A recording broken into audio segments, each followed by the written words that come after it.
بسم اللہ الرحمن الرحیم۔ میرے چینل پر خوش آمدید۔ کہانی کا بقیہ حصہ آپ کے لیے حاضر ہے۔ ہمیں جلد اپنے گھر پہنچنا چاہیے، ہمارا باپ ہمارا انتظار کر رہا ہوگا۔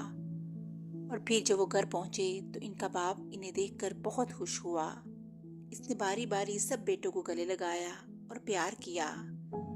چاروں بیٹوں نے باپ کو اپنے اپنے حالات بتائے اور سیکھے ہنر کے بارے میں بتایا، اور سب ساتھ اکٹھے ہنسی خوشی رہنے لگے۔ ابھی تھوڑا ہی عرصہ بیتا تھا کہ ملک میں ہر طرف ایک شور سا برپا ہو گیا۔ پتہ چلا کہ شہزادی کو ایک اژدہا اٹھا کر لے گیا ہے۔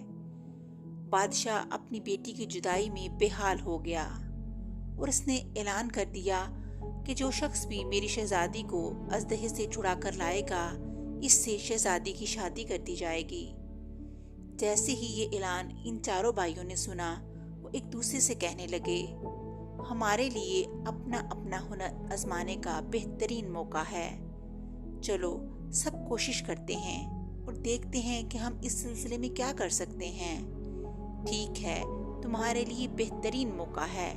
ان کے باپ نے بھی ان کی حوصلہ افزائی کی اور اس طرح وہ شہزادی کو اژدہے کے چنگل سے واپس لانے کے لیے تیار ہو گئے۔ نجوم کا ماہر نوجوان کہنے لگا، میں بہت جلد معلوم کر لوں گا کہ شہزادی کہاں ہے اور کس حال میں ہے۔ یہ کہہ کر اس نے جلدی سے اپنا آئینہ نکالا اور تھوڑی دیر تک اس میں دیکھنے کے بعد چیخ پڑا، میں نے شہزادی کو تلاش کر لیا، میں نے شہزادی کو تلاش کر لیا۔ کہاں ہے شہزادی؟ کچھ ہمیں بھی تو بتاؤ۔ دوسرے بھائیوں نے بےتاب ہو کر پوچھا، جس کے جواب میں اس نے بتایا، شہزادی اس وقت سمندر میں ایک چٹان پر بیٹھی ہوئی ہے اور اس کے قریب اژدہا بیٹا پہرا دے رہا ہے۔ ہمیں فوراً روانہ ہونا چاہیے، سب نے کہا اور چاروں بادشاہ کے دربار میں پیش ہو گئے۔ انہوں نے پہلے جھک کر سلام کیا اور پھر عرض کیا، حضور، ہم شہزادی کو اژدہے سے چھڑا کر لائیں گے، لیکن کیا؟ تمہیں کیا چاہیے؟ بادشاہ نے ان کی بات کاٹ کر جلدی سے پوچھا۔ وہ بیچارہ تو بیٹی کے غم میں نڈھال تھا۔ وہ چاہتا تھا کہ کوئی بھی ہو کسی طرح شہزادی کو واپس لے آئے۔ وہ اپنی بیٹی کی خاطر بڑے سے بڑا انعام دینے کے لیے بھی تیار تھا۔ تم جو انعام مانگو گے ہم تمہیں دیں گے، صرف ہماری بیٹی واپس لا دو۔ جب بادشاہ نے یہ کہا تو چاروں نوجوانوں نے درخواست کی، حضور، ہمیں ایک بحری جہاز کی ضرورت ہے، کیونکہ شہزادی اس وقت سمندر میں ہے اور وہاں تک جانا آسان نہیں۔ تمہیں جہاز ابھی فراہم کر دیا جاتا ہے۔ بادشاہ نے اتنا کہتے ہوئے حکم دیا، ان نوجوانوں کو بغیر کسی تاخیر کے اسی وقت ایک بحری جہاز دے دیا جائے تاکہ یہ شہزادی کو بچانے کے لیے اپنے سفر پر جا سکیں۔ بادشاہ کے حکم کی دیر تھی، اسی وقت چاروں بھائیوں کو بحری جہاز فراہم کر دیا گیا اور وہ سب سوار ہو کر چل دیے۔ اس طرح سفر کرتے کرتے آخر وہ اسی جگہ پہنچے جہاں شہزادی موجود تھی۔ انہوں نے دیکھا کہ وہ ایک چٹان پہ بیٹھی تھی اور اژدہا اس کی گود میں سر رکھے گہری نیند سو رہا تھا۔ مجھے اس پر تین نہیں چلانا چاہیے، کہیں شہزادی کو نقصان نہ پہنچا دے، شکاری بھائی نے کچھ سوچتے ہوئے کہا۔ تو پھر مجھے اپنا ہنر آزمانا چاہیے، چوری کا ماہر بھائی بولا۔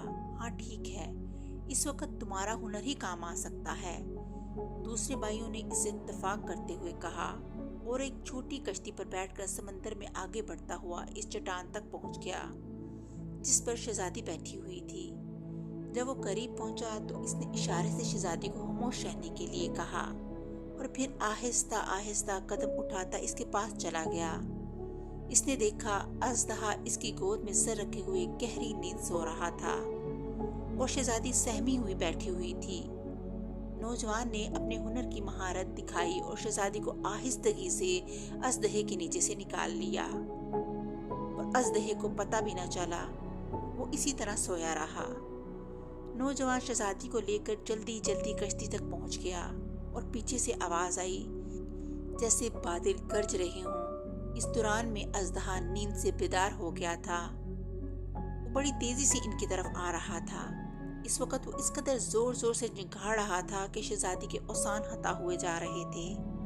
پھر دیکھتے ہی دیکھتے وہ کشتی کے قریب پہنچ گیا، مگر بیشتر اس کے کہ وہ کشتی پر چپٹتا دور جہاز پر کھڑے شکاری بھائی نے نشانہ باندھ کر تیر چلایا جو سیدھا جا کر اس کے دل پر لگا، اور تھوڑی ہی دیر بعد اژدہا تڑپنے لگا، پھر وہ ہمیشہ کے لیے ختم ہو گیا۔ لیکن اژدہے کے ختم ہو جانے سے خطرہ کم نہ ہوا، کیونکہ تڑپنے کے دوران وہ کشتی سے کئی بار ٹکرایا تھا۔ وہ اتنا قوی ہیکل سمندری جانور تھا کہ اس کے ٹکرانے سے کشتی ٹکڑے ٹکڑے ہو گئی تھی۔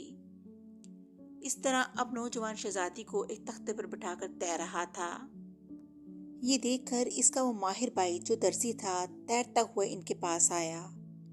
اس نے تیرتے ہوئے جلدی جلدی ٹوٹی ہوئی کشتی کے تختے جمع کیے۔ اس کے بعد اس نے اپنی سوئی نکالی اور بڑے بڑے بخیے لگا کر کشتی کو دوبارہ جوڑ دیا۔ یہ کام اس نے اتنی جلدی کیا کہ شہزادی اس کی مہارت سے حیران رہ گئی۔ جیسے ہی کشتی دوبارہ بن گئی تو انہوں نے شہزادی کو اس میں بٹھایا اور کشتی کھینچتے ہوئے جہاز تک پہنچ گئے، جہاں ان کے دوسرے بھائی منتظر تھے۔ وہ تمام کے تمام جہاز میں بیٹھے اور خوشی خوشی واپس چل دیے۔ جب چاروں بھائی شہزادی کو زندہ سلامت لے کر بادشاہ کے دربار میں پہنچے تو ان کی خوشی کا کوئی ٹھکانہ نہ تھا۔ وہ دیوانہ وار اپنی بیٹی سے لپٹ گیا اور اسے پیار کرنے لگا۔ اس نے چاروں نوجوانوں کا شکریہ ادا کیا اور کہا، تم نے شہزادی کی جان بچا کر بہت بڑا کارنامہ انجام دیا ہے، ہمیں تمہاری بہادری پر فخر ہے۔ جواب میں چاروں بھائیوں نے سر جھکا لیا۔ وہ اس وقت اپنے دل میں خوش ہو رہے تھے کہ ان کا سیکھا ہوا ہنر ان کے کام آ گیا۔ ان کی 4 سال کی محنت ضائع نہیں ہوئی۔ وہ خاموش کھڑے تھے کہ بادشاہ بولا، ہم نے وعدہ کیا تھا کہ جو شخص شہزادی کی جان بچائے گا وہی اس کا شوہر ہوگا، مگر اب ہم حیران ہیں۔ اس نے اتنا کہہ کر باری باری چاروں نوجوانوں کو دیکھا اور پھر اپنی بات جاری رکھی۔ وہ کہنے لگا، تم چاروں نے شہزادی کی جان بچائی ہے، اور اب ہماری سمجھ میں یہ نہیں آ رہا کہ تم میں سے کس کی شادی شہزادی سے کی جائے۔ دربار کے امیر و وزیر بے حیران تھے، کیونکہ شہزادی چاروں کی مشترکہ کوششوں سے زندہ واپس آئی تھی۔ وہ سب آپس میں سرگوشیاں کر رہے تھے کہ اتنے میں بادشاہ نے کہا، یہ بات ہم تم پر چھوڑتے ہیں، تم خود ہی آپس میں فیصلہ کر لو کہ شہزادی کی شادی کس سے کی جائے۔ جیسے ہی بادشاہ نے یہ کہا، چاروں بھائی آپس میں جھگڑنے لگے۔ نجوم کا ماہر کہنے لگا، اگر میں آپ کو یہ نہ بتاتا کہ شہزادی کہاں ہے تو وہ واپس نہیں آ سکتی تھی، اس لیے شہزادی پر میرا حق ہے۔ اس پر چوری میں ماہر بھائی بولا، اگر میں اژدہے کے سر کے نیچے سے شہزادی کو نکال کر نہ لاتا تو تمہارا علم بھی بیکار تھا، لہٰذا شہزادی پر میرا حق ہے۔ شکار میں ماہر نوجوان نے کہا، اگر میں اژدہے کو ہلاک نہ کرتا تو تم اور شہزادی دونوں موت کے منہ میں چلے جاتے، اس لیے شہزادی پر میرا ہی حق ہے۔ اگر میں ٹوٹی ہوئی کشتی کو جوڑ کر دوبارہ نہ بناتا تو شہزادی کا زندہ آنا ممکن ہی نہیں تھا، لہٰذا اس سے میری شادی ہونی چاہیے۔ اس طرح وہ چاروں دلیلیں دینے لگے اور شہزادی پر اپنا اپنا حق جتانے لگے۔ یہ دیکھ کر بادشاہ نے سوچا، ان کا فیصلہ ہونا مشکل ہے۔ اس نے چاروں کو خاموش کرایا اور کہا، اس طرح تو تمہارا فیصلہ نہیں ہو سکتا، بہتر یہ ہے کہ تم چاروں شہزادی سے شادی کرنے کے حق میں دستبردار ہو جاؤ، یہی ایک طریقہ ہے۔ پھر اس نے بتایا، حقیقت یہ ہے کہ شہزادی ایک دوسرے نوجوان کو پسند کرتی ہے اور وہ اس سے شادی کرنا چاہتی ہے۔ اگر تم لوگ اس حق سے دستبردار ہو جاؤ تو ہم تم چاروں کو اپنی آدھی سلطنت دے دیں گے اور یہ تم سب کے ہنر کا صلہ ہوگا۔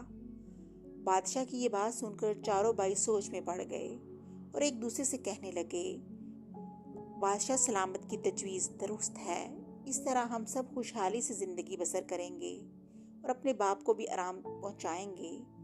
بھلا ایسی لڑکی سے شادی کرنے کا کیا فائدہ جو کسی اور کو پسند کرتی ہے۔ اس کے بعد چاروں بھائیوں نے سر جھکا کر عرض کیا، حضور، ہمیں آپ کی تجویز منظور ہے۔ چنانچہ بادشاہ نے چاروں بھائیوں کو اپنی آدھی سلطنت بخش دی اور وہ باقی زندگی اپنے باپ کے ساتھ خوشحالی اور دولت میں بسر کرنے لگے۔ جانے سے پہلے میرے چینل کو سبسکرائب کر دیں تاکہ آنے والی نئی ویڈیوز آپ تک جلد پہنچ سکیں۔ تب تک کے لیے اللہ حافظ۔